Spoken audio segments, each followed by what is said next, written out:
Constitution's under threat. Our country needs it. So here I am. And we'll be resting pretty quickly. Resting meaning resting the case. I won't be resting. I don't rest. Both the defense and prosecution resting their cases in the Donald Trump hush money trial in New York. The prosecution called a total of 20 witnesses throughout the trial. The defense, just 2. Now, despite repeatedly saying that he wanted to testify, in the end, Trump opting not to take the stand. White House correspondent Brett Samuels joining us to discuss. Brett, what's going to happen over the next several days, and when do we expect this case to be in the hands of the jury? Yeah, so as you said, the defense opting to rest after just a couple witnesses, a fairly quick process compared to the prosecution, which called several witnesses, took up the better part of a few weeks. Now, after all this drama, we're actually going to be waiting a little longer for the jury to take a look. The judge essentially putting the case on break for Memorial Day, deciding that it would be better to take the break now before closing statements and then handing the case over to the jury as opposed to having a break in between those two. So the jury should have this case by next Thursday, the Thursday after Memorial Day at this point, and then we'll see how long it takes to deliberate. But it looks like we have at least another week before we might have some resolution here.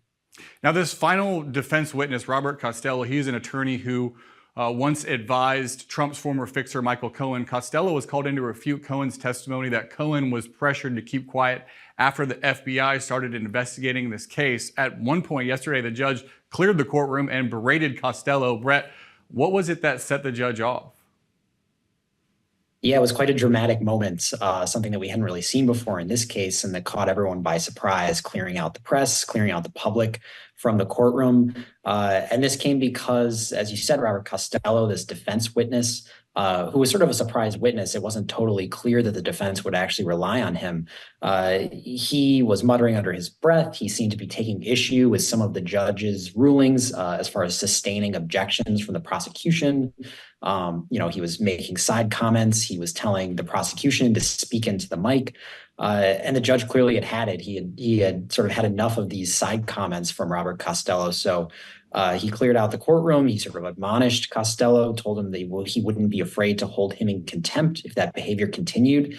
So it's worth considering, I think, what impression that might leave on the jury that one of just 2 defense witnesses set off the judge to this degree and caused such chaos essentially in the courtroom. Yeah, speaking of leaving an impression on the jury, Cohen yesterday admitted to stealing money from the Trump organization. This money comes from the pot that prosecutors say was used to pay off Stormy Daniels. Brett, what was the significance of Cohen admitting to stealing that money, and how is this just now coming out? Yeah, so certainly something that I think the prosecution probably did not love to hear on sort of the final days of testimony in this case. But this is a big part of the defense's case, is that, Michael Cohen is considered the star witness for the prosecution. And the defense wants to make clear to the jury that Michael Cohen is unreliable, that he can't be trusted. And this anecdote, this admission that he stole from the Trump organization just kind of helps to prove the defense's point that, plant that seed with the jury that, maybe Michael Cohen is not the most reliable narrator here and is not the most reliable witness, even though he's at the center of the prosecution's case. Was having this come out so late a mistake on the part of prosecutors, and how do they go about trying to rehabilitate Cohen as a witness? Yeah, I think to your point, I'm sure we'll hear the prosecution sort of address this in their closing statements. They'll try to reassure the jury that, Michael Cohen and these other witnesses, they had over a dozen witnesses, essentially try to reiterate to the jury that this is a full story being painted here. There's more than just Michael Cohen's testimony to this case. And certainly, we'll see whether that admission from Michael Cohen is enough to undermine the case. But I think prosecutors are going to try and make the case that it's not just Michael Cohen here. It's sort of this whole web of witnesses who are painting this picture. Yeah, and Brendan, over on Capitol Hill, we're hearing some anxiety from Senate Republicans over the possibility that Trump is convicted in this case. A recent poll shows up to 20% of GOP voters would reconsider their vote if Trump is convicted of a felony. What are you hearing at the White House and on Capitol Hill as we near the end of this trial? Yeah, certainly the outcome of this trial, it's the only trial it seems that Trump is going to face before November of his 4 criminal cases. So certainly a lot is riding on whether he's convicted or not. Certainly, as you mentioned, some Republicans up on Capitol Hill, I think, are a little concerned, certainly, that, the branding of having a convicted felon atop their ticket running for the White House in November could certainly be problematic. It could turn off some independent voters, some voters who are on the fence about whether to support Trump in November. At the same time, I think Republicans view this as a pretty weak case compared to some of the other ones that Trump is facing. So there is that to consider. And as far as the White House is concerned, they're going to keep reminding voters, I think, on the trail. President Biden will keep reminding voters that this is just part of who Trump is. This is, one of many concerns that voters might have about his character. So guilty or not guilty, I think we'll continue to hear that sort of broad argument from the White House. But certainly a lot of folks holding their breath about when this verdict might come out, whether it brands Trump as a convicted felon, essentially. Yeah, speaking of that campaign, the war for campaign cash between Trump and Biden is raging on. Biden raised $51 million in April and now has almost $200 million in the bank. But Trump raised $76 million in April. Brett, the conventional wisdom is that Biden would have a money advantage in this campaign. Is that starting to change? Yeah, it's like you said, sort of conventional wisdom that Biden's going to wildly outraise Trump here. And as far as cash on hand is concerned, the actual money in the bank, that is still the case, that the Biden campaign has more than the Trump campaign.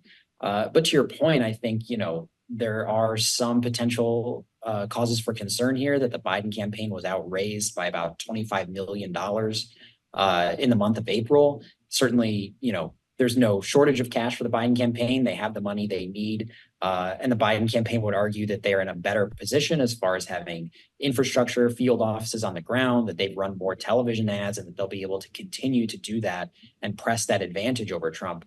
But at the same time, if Trump is starting to raise money, if donors in the Republican Party are starting to come around now that he's officially the nominee, and we're seeing him attend, almost weekly fundraisers at this point, that cash advantage that Biden had at the start of the year, certainly I think he'll still have that advantage, but it's clear that it won't be, the difference in the race, that Trump and his campaign will have enough money to do what they need to be competitive in this election.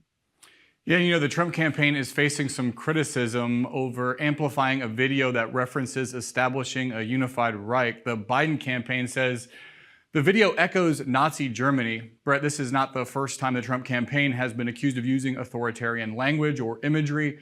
What does the Trump campaign say happened here? Yeah, so in this case, the Trump campaign was rather quick to try and distance themselves from this video, which was posted on President Trump's Truth Social account during a lunch break during court proceedings on Monday. And it was taken down. It took quite a while to take down, actually. It was taken down, about 15, 16 hours after it had first gone up. But the Trump campaign told me that this was not an official campaign video. It was a video created by a content creator and reposted by a junior staffer. So certainly an effort to try and shift the blame there away from the president and what goes up on his own account. But as you said, this is not the first time that we've seen Trump associated with sort of rhetoric reminiscent of Nazi Germany, reminiscent of dictators around World War II. We've heard him speak about immigrants, calling his opponents vermin, certainly his comments dating back to Charlottesville, where all of those have drawn criticism and comparisons and questions about whether Trump is sympathetic to dictators, sympathetic to the rhetoric used by Nazis. So even if this video is not posted by Trump, certainly there's enough evidence and enough history here that the Biden campaign is certainly going on the attack and tying this directly to Trump. Brett, let's talk about what's happening on Capitol Hill this week. Senate Majority Leader Chuck Schumer says he wants to revive a border security bill that failed to gain support 3 months ago. We need to fix the border and reform immigration to make it fairer and more humane. This week, Republicans will have an opportunity to join us in taking action. The bill was bipartisan, but Republicans bailed after Trump voiced opposition. Brett, there is virtually no chance this bill passes, but what are the politics at play here? Yeah, to your point, this bill is certainly not going to make it to President Biden's desk, but Democrats want to send a message here. They want to put both themselves on the record as supporting this border security bill so that they can go out, especially if you're someone like John Tester, Bob Casey, someone who's in a tough reelection campaign, that they can go out and tell voters, hey, look, I voted for this border security bill. I voted to fund more border agents, more judges to handle asylum claims, to stop fentanyl from crossing the border. And on the flip side, they also, Senator Schumer and other Democrats want to put Republicans on the record. They want to be able to say, X Republican did or did not vote for this bill that would have boosted border security. So this is part of an effort to kind of blunt really a pretty common line of attack from Republicans against Democrats and against President Biden, that they're weak on the border, that they're not doing enough to secure the border. So certainly a messaging vote here, even if it's not one that will, end in legislation passing or reaching the president's desk. Now, I want to talk to you a bit about developments surrounding the war in Gaza. The International Criminal Court is seeking arrest warrants for Israeli Prime Minister Benjamin Netanyahu, his defense minister, and 3 Hamas leaders. Let's listen to President Biden's reaction to the ICC prosecutor. Let me be clear. We reject the ICC's application for arrest warrants against Israeli leaders. Whatever these warrants may imply, there is no equivalence between Israel and Hamas, contrary to allegations against Israel made by the International Court of Justice. What's happening is not genocide. We reject that. Brett, Biden is coming to Israel's defense here, but the relationship between the U.S. and Israel has been rocky as of late, especially as it pertains to Israel's military actions in Rafah and southern Gaza. Is Biden getting blowback from Democrats for criticizing the ICC? Certainly we've seen some Democrats, and it's sort of the people you would expect. Senator Bernie Sanders, for example, was not nearly as critical of this ICC request for arrest warrants. He indicated that he felt they were justified. So this is just kind of the latest example, I think, of President Biden trying to walk this very careful line between support for Israel, vowing that the U.S., its support for Israel is ironclad, that it will stand with Israel against its enemies, it will make sure that Israel can defend itself, and so on, and pushing back between any equivalence between Israel and Hamas, as you heard from President Biden. And at the same time, the White House is trying to push Israel to do more to provide aid to Palestinians in Gaza, to prevent civilian casualties, to prevent humanitarian workers from being put in danger. So it is a very delicate tightrope that Biden is trying to walk. And, at the same time, he may be making nobody happy. He may be making some people happy. But certainly this ICC ruling is just the latest case of where the White House is trying to sort of find that sweet spot as far as how it's approaching the war in Gaza. All right, White House correspondent Brett Samuels, thanks for all the updates and thanks for joining us. Thanks for having me.